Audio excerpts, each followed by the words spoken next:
上次你哋全家去台中玩，點啊？好唔好玩？超好玩啊！我都想再去多一次。我數俾你聽啦。第一日去草悟道散步，夜晚食火鍋。第二日仲去咗歌劇院、勤美誠品。包車嗰日仲上咗日月潭，搭船影相，好 chill。最誇張係嗰日朝早我老公仲去做咗大腸鏡，做完就出嚟 join 我哋玩啦。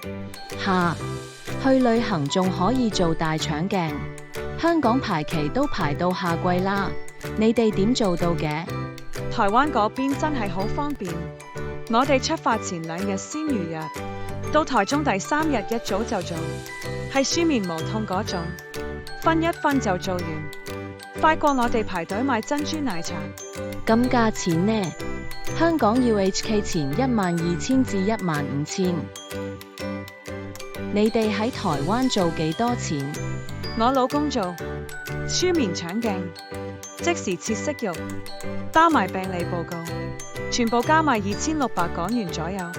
吓，2600港元，即係你老公做大腸鏡加全家玩5日，仲平過香港只係做大腸鏡一次。係啊，香港做一次要1萬幾蚊，而台中只係2000幾，嗰條差價夠晒我哋一家5日4夜全部旅費。哇！即係做大腸鏡送台灣旅行，真係抵到笑出聲。係咯，香港人最唔夠就係時間。今次帶小朋友玩得開心，又幫老公做咗大腸鏡，一次過搞掂健康加旅遊。快啲 send 個連結俾我都要帶我老公去做。即刻俾你，超方便。